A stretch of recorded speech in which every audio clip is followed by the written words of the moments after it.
Bonjour et bienvenue dans cette nouvelle chronique taraborienne, autour de Numenera 2.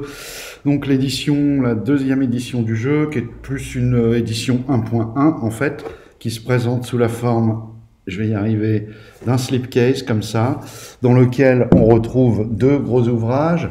Le premier ouvrage, Discovery, qui en fait est l'équivalent de la version 1 de Numenera. Les règles ont été un peu revues.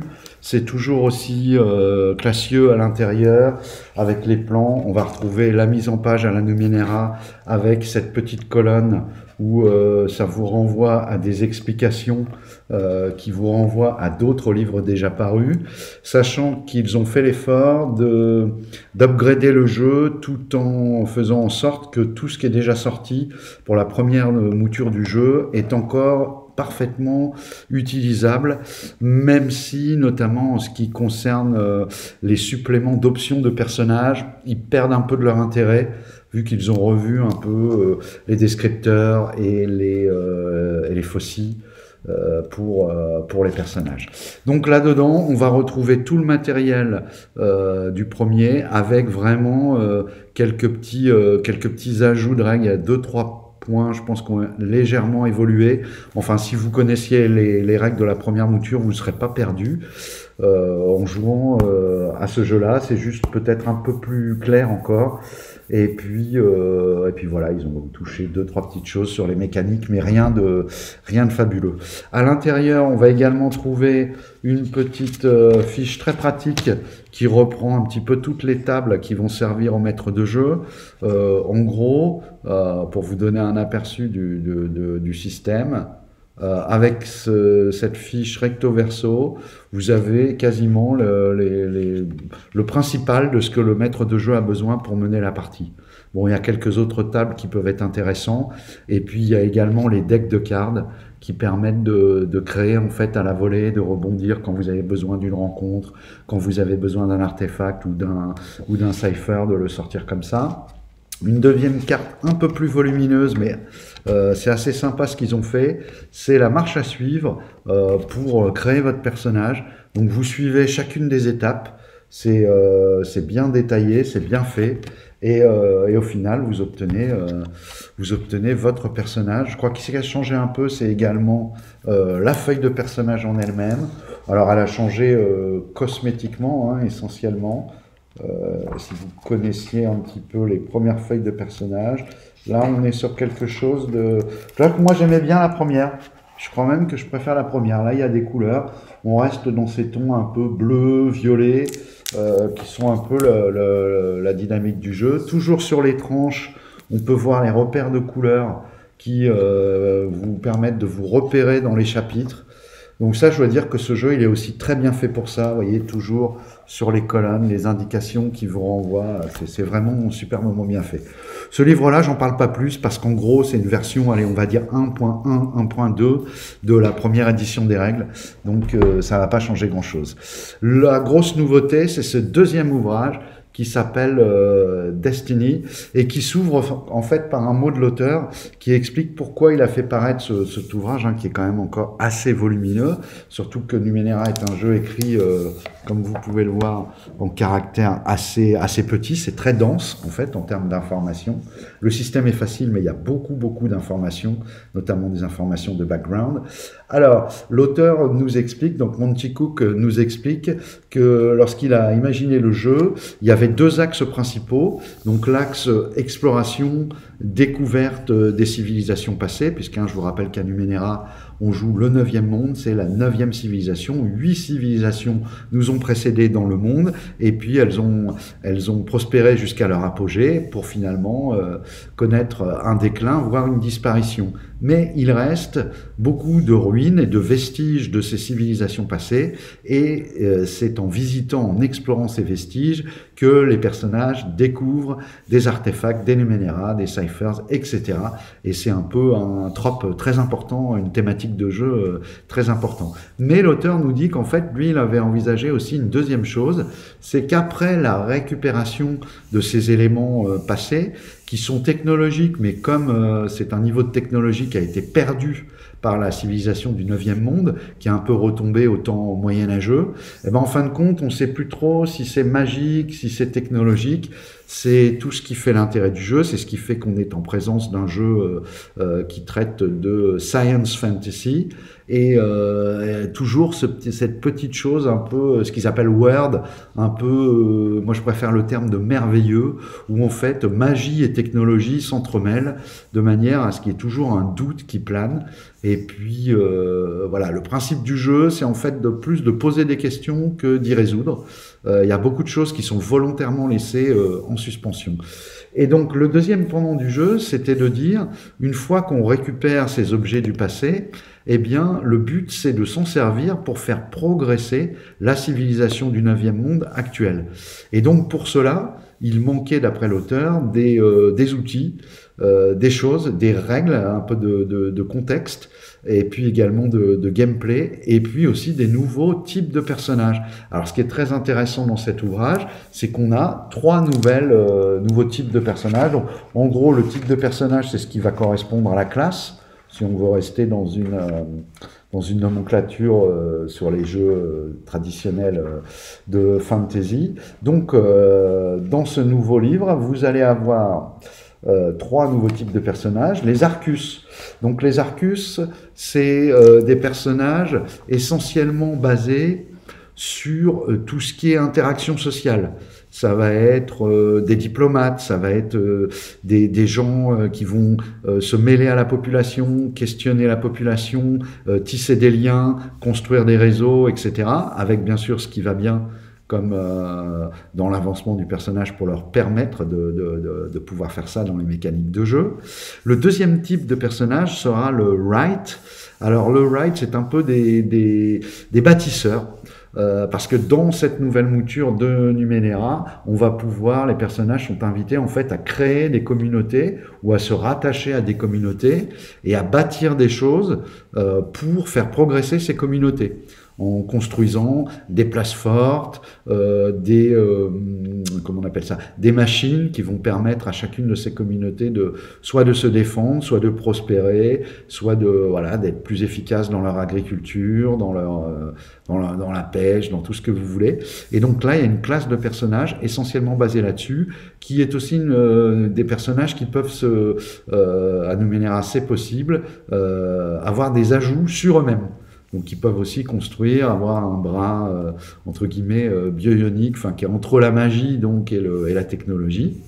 Donc ça c'est une première chose. La troisième catégorie de personnages est ce qu'ils ont appelé les delvers, les plongeurs. Alors je pense que c'est suite au supplément Into the Deep, qui est un supplément qui traite essentiellement de ce qui se passe sous la mer, dans l'eau, dans les océans, qu'ils ont eu l'idée de ce type de personnages, qui sont des personnages qui vont évoluer essentiellement dans les fonds sous-marins, mais pas que, et qui vont eux aussi être un peu des chercheurs, des explorateurs d'un type bien particulier.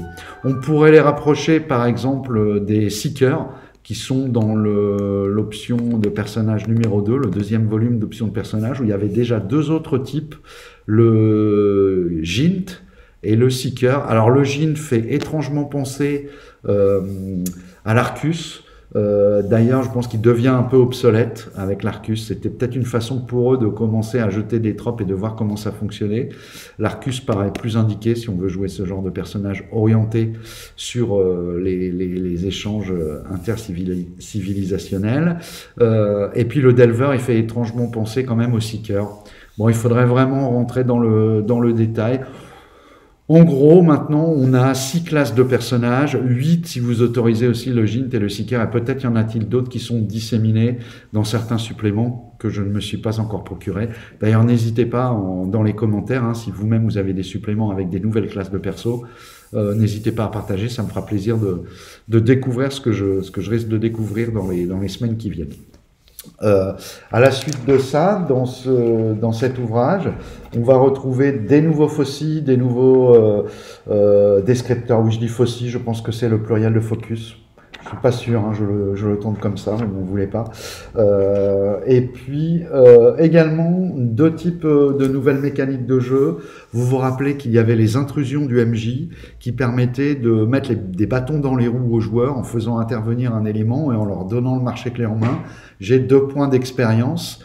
Soit vous les acceptez, vous en prenez un pour vous, vous en donnez un à un de vos petits camarades et on joue la complication que je fais apparaître, soit vous grillez un des points d'expérience que vous avez et on annule cette complication et je ne fais pas intervenir de complication dans la présente scène. Et bien maintenant, les personnages ont la possibilité de faire la même chose en grillant un point d'expérience, de changer par exemple, d'être sur quelque chose de beaucoup plus narration partagée, de faire évoluer le décor, faire éventuellement apparaître un objet ou un contact, un allié, etc. Bon, alors tout est lié à l'arbitrage du MJ, mais le PJ peut le proposer et peut le faire. Deuxième mécanique de règle rajoutée dans cet ouvrage, ce qu'ils ont appelé salvage, le salvaging. Donc en fait, on peut appeler ça de la récupération. Lorsque vous visitez une caverne, etc., où il y a des numénéras, des cristaux, par exemple imbriqués dans les murs de la caverne, votre personnage, vos personnages peuvent tenter de faire de la récup pour récupérer du matériel. Alors soit ce qu'ils appellent les yotum, ça ce sont des petites choses, du câble électrique, des parois de verre, des choses comme ça, soit directement de récupérer des ciphers, donc ils vont aller les décrocher du mur, etc., et pouvoir les récupérer pour qu'éventuellement un write puisse les assembler. Il y a même des règles, c'est assez poussé, puisqu'on vous dit que pour assembler, il faut trouver des plans. Donc ça relance encore une couche d'intrigue pour trouver des plans, pour construire des choses avec ces objets de récup. Ça devient également, ça peut servir, et ça sert dans certaines communautés, de monnaie d'échange. Ensuite, nous avons un focus sur, je crois qu'il y en a 11 petites communautés types. Alors une communauté, ça peut regrouper 500 habitants, un petit village, comme ça peut regrouper jusqu'à 3000, 4000 habitants, voilà.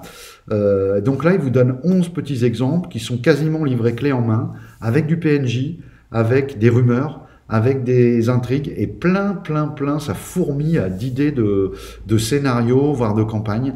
Donc voilà, je vais pas, encore une fois, je veux pas spoiler parce que c'est tellement plaisant à lire à la lecture que voilà, je préfère pas trop en parler, mais vous avez de quoi faire. Vous avez à nouveau un chapitre entier sur de nouveaux Numenera. C'est là justement qu'ils vont rentrer dans ce que je vous disais. Alors des nouvelles tables, on n'en a jamais assez, hein, des Numenera, c'est vraiment ce qu'on trouve et ce qui fait un peu rebondir le jeu. Donc il y a pas mal de tables pour les faire apparaître, la description à chaque fois, et puis derrière donc les yotum, ces petites choses voilà qui sont pas des Numenera mais qui sont bien intéressants, des plans pour bâtir des véhicules. Là je sais pas si vous le voyez bien, mais on a une espèce d'excaveuse qui permet de percer des tunnels.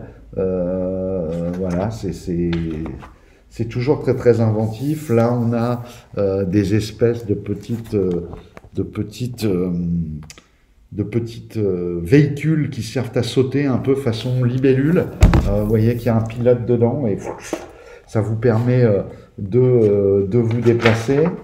Derrière cela, donc, le fameux passage où il vous explique chacune des communautés. Vous avez ensuite un chapitre entier sur des organisations, donc des organisations qui sont construites un petit peu autour de la thématique des communautés, avec là encore leur fonctionnement, les PNJ importants. Puis vous avez un chapitre avec de nouvelles créatures. Il y a déjà 3 bestiaires, et là il y a de nouvelles créatures encore, voilà, toujours avec les superbes illus, voilà, ces espèces de golems, ça fait penser à des golems, là, ces espèces de conglomérats de matériel, et puis des PNJ. Alors il y en avait déjà dans l'ouvrage précédent, un Discovery. Là c'est vraiment des PNJ type, on va retrouver du capitaine, un chirurgien, diplomate, un crafter, un wright, un espion. voilà, c'est très très intéressant, ça vient enrichir. Ensuite, vous avez encore un focus de règles sur comment on va gérer les interactions des communautés. Ce qu'il faut savoir, c'est qu'une communauté, elle a des stat blocks, elle a un niveau, elle a tout un tas de stat blocks pour gérer les interactions entre les communautés entre elles, et puis les communautés, et éventuellement les hordes, qui, elles, vont tenter d'attaquer les communautés pour, voilà, pour soit récupérer la zone et la prendre pour eux, soit récupérer les richesses des communautés, des fois simplement pour nuire aux communautés. Voilà. Et ça se termine par quelques scénarios, quelques aventures. Alors je crois qu'il y en a 4, hein, si ma mémoire est bonne. Je les ai pas encore lus, les aventures. Voilà. Alors qu'est-ce qu'on peut dire avec ce nouveau diptyque? C'est que pourtant le jeu est pas si vieux que ça, mais déjà il y a eu, ce qu'il faut savoir, c'est qu'en France le jeu a moyennement marché, on va dire, même s'il a été apprécié par les gens qui ont eu accès. Malheureusement, ça s'est arrêté assez vite, l'engouement. À l'heure actuelle, moi je vous dis, j'ai été visiter un petit peu les forums. Il y a beaucoup de messages qui datent de 3 ans maintenant, hein, puisque la traduction de la gamme a été un peu interrompue par l'éditeur. Aux États-Unis, il a fortement marché ce jeu. Du coup, Monty Cook et son équipe, ils ont dit on va continuer à développer la chose en amenant donc ce deuxième pendant de jeu. À noter également que je me suis aperçu qu'il y avait un Kickstarter qui vient de se terminer avec 5 nouveaux ouvrages proposés. Donc vous voyez que c'est une gamme qui n'arrête pas de s'étendre. On doit être pas loin de la 30aine de bouquins là. Ça progresse tranquillement et visiblement ça marche, hein, le Kickstarter. Il y avait, je ne veux pas vous dire de bêtises, mais il y avait énormément de déjà en termes, je parle même pas en termes de chiffres, hein, par rapport à ce que les gens achètent, mais vraiment le nombre de backers était, je crois qu'il y a plus de 6000 backers, un truc comme ça. C'est assez impressionnant, hein. Nous, il faut savoir que les Kickstarter français qui montent à 6000, il y en a peu, il y en a très peu, et puis c'est sur des grosses locaux, type l'appel de Cthulhu, etc. Voilà, donc on a fait le tour de ce diptyque. Je continuerai, hein, au fur et à mesure que je recevrai des suppléments à vous faire part un petit peu comme ça de ce qui est sorti. Je pense que je ferai même peut-être une création de personnage en direct, parce que ça peut être intéressant de montrer aux gens un petit peu, d'aller un peu plus dans le détail du système, pour comprendre un peu comment on crée un perso, toute la richesse, entre guillemets, dans le dénuement que propose le système de jeu très élégant. Voilà. J'espère que cette vidéo vous a plu et je vous dis à bientôt pour une nouvelle vidéo. Au revoir.